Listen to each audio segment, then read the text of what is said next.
गोस्वामी जी कहते हैं सट सन विनय कुटिल सन प्रीति सहज कृपण सन सुंदर नीति ममता रक्षण ज्ञान कहानी अति लोभी सन विरति बखानी क्रोधी सम कामी हरि कथा ऊसर बीज वय फल कथा। सट के सामने विनती, कुटिल के साथ प्रेम, कंजूस को नीति सिखाना, ये सब इस प्रकार व्यर्थ हो जाता है।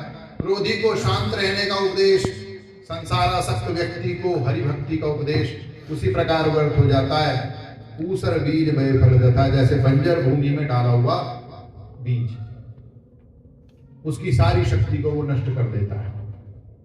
भगवान लक्ष्मण जी की तरफ इशारा करके हंसे, बोले तुमने जो चाहा था कि समुद्र को सुखा दूं वही करूंगा, क्योंकि उस समय भगवान ने कहा था ऐसे ही करब धरो मन धीरा।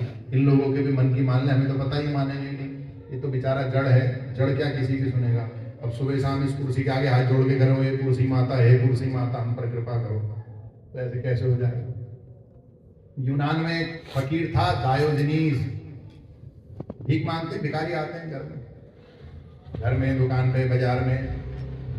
एक भिखारी बेचारा सुबह निकला, बाबा 2 रुपया, उन्हें चल आगे। दूसरी दुकान पर गया, उन्होंने कहा बाबा 2 रुपया, चल आगे। 8-10 दुकानों पर यही है, वो झुंझला गया, बोला यार तुम लोगों के चला आगे के चक्कर में रोज के मेरे हजारों का नुकसान हो जाता। तो जिसके अंदर सब्र नहीं है वो भिखारी भी ढंग का नहीं बन सकता। तो डायोजनीस जो था, जब उसे 2-4 दिन लोगों ने ऐसे हलकारा, तो उसने एक पत्थर की मूर्ति कहीं मिल गई, लाके घर पे रख ली, और रोज सुबह 1 घंटा पत्थर की मूर्ति के आगे हाथ जोड़ के प्रैक्टिस करे, बाबा मुझे खाने को दे दो, पैसा दे दो। पत्थर की मूर्ति थोड़ी कुछ बोलेगी। तो उसे ये प्रैक्टिस हो गई उसकी, कोई अगर कुछ ना कहे तो क्रोध नहीं आना चाहिए।